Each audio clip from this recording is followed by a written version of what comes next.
Shalom Bracha, nous nous retrouvons avec la deuxième Mishnah du 5e Pérec. La Mishnah nous dit ici Kol shechayvim alav mishum shvut, mishum reshut, mishum mitzvah, beshabbat chayvim alav beyom tov. La Mishnah vient nous dire qu'il n'y a pas vraiment véritablement de différence entre Shabbat et Yom Tov. Tout ce qui est interdit, Shabbat à cause de shvut, c'est-à-dire d'une interdiction midei rabbanan, ou mishum reshut, c'est-à-dire que il y a une petite mitzvah, mais pas une grande mitzvah. Et ceci devrait donc être un peu plus proche de quelque chose de facultatif. Et malgré tout, les chachamim nous ont interdit. Ou bien mishum mitzvah, c'est-à-dire il y a une véritable mitzvah, et les chachamim ont interdit Shabbat.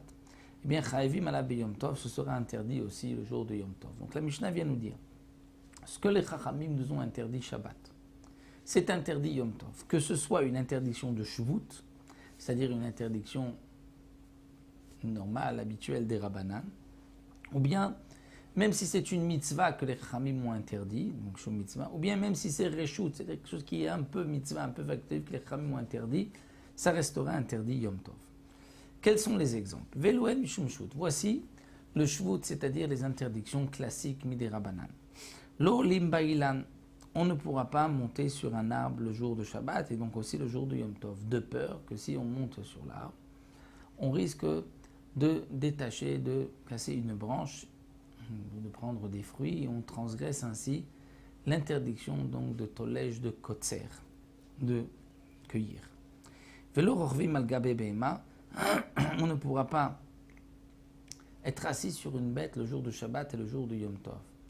On ne peut pas monter sur une bête, on ne peut pas être sur un cheval le jour de Shabbat. Pourquoi? Là aussi c'est midei rabbanan, de peur que on va avoir besoin d'un morceau de bois pour faire avancer la bête et on va s'approcher d'un arbre et couper une branche pour faire avancer la bête. Donc ça c'est une interdiction aussi midei rabbanan. Velo shatin al penei hamayim, et on ne pourra pas nager le jour de Shabbat ou de Yom Tov de peur qu'on va fabriquer comme un petit bateau, un radeau pour avancer dans l'eau. Velo metapechim, on ne pourra pas donc taper les mains. Velo mesapkim, ou bien taper les mains sur la cuisse. Velo meragdim, ou danser. Et là aussi, les chachamim ont interdit de peur qu'on va fabriquer et arranger un instrument de musique. Puisque lorsqu'on va taper les mains, ou taper sur la cuisse, ou danser, on va être entraîné par un rythme et on va chercher peut-être un instrument de musique ou arranger un instrument de musique qui est interdit, donc de fabriquer un instrument de musique, Shabbat ou Yom Tov. Donc les chachamim ont interdit même de taper des mains ou de danser. Donc ça, ce sont les interdictions qui sont mishum shvut, il y a des interdictions midei rabbanan classiques, il n'y avait pas de mitzvah de monter sur un cheval, mais c'est interdit de peur qu'on va transgresser une avera de la Torah.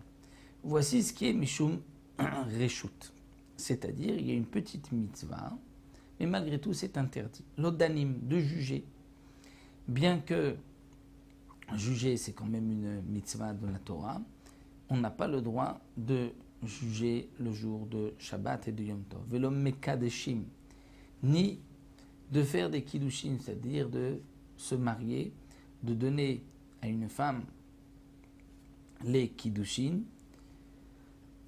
On va dire, mais là c'est une véritable mitzvah. Pourquoi on appelle ça reshut? Le Barthénoura nous dit, parce qu'on parle de quelqu'un qui a déjà eu une femme et des enfants, il a déjà accompli la mitzvah de Piriya Verivia.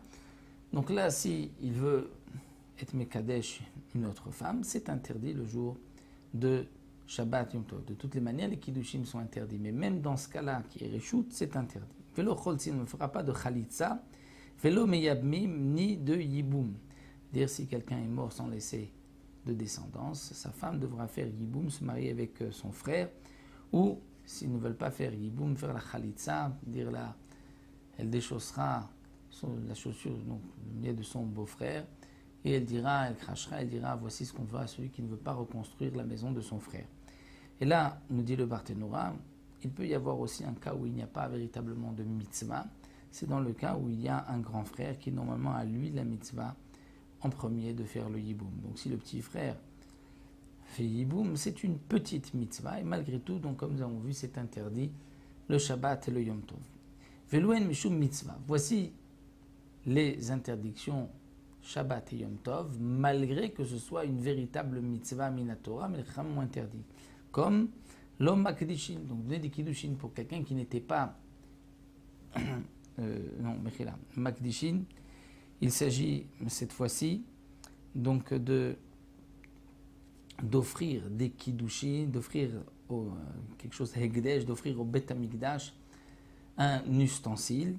Ça c'est une mitzvah mais qui est interdite Yom Tov et Shabbat. Velo ma'arichim, de même un homme ne pourra pas dire le erech d'un tel, je donne la valeur d'un tel au Bet Hamikdash. Velo machrimim, ou de dire cette masse sera cherem, c'est-à-dire pour le Bet Hamikdash. C'est une sorte de hegdesh, le cherem. Et donc tout ceci est interdit de peur que l'on va écrire.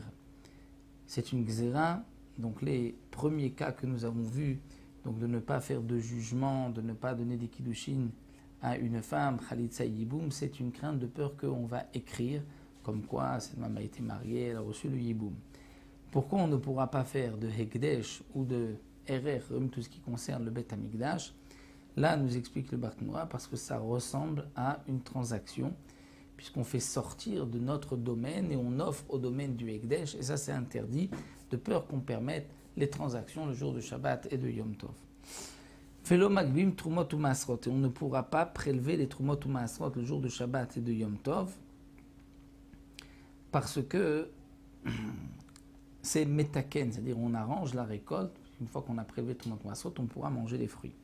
Kol elu b'Yom Tov amrou kal vachomer le Shabbat. Tout ceci a été dit un jour de Yom Tov, et à plus forte raison que le jour de Shabbat c'est interdit. En ben Yom Tov et Shabbat l'ochel benefesh bilvad. La seule différence entre Shabbat et Yom Tov, toutes les melachot de Shabbat sont interdites Yom Tov. La seule différence c'est que on peut ochel nefesh, c'est-à-dire on peut cuisiner tout ce qui concerne la nourriture, comme nous l'avons vu, c'est permis le jour de Yom Tov, ce qui est interdit le jour de Shabbat.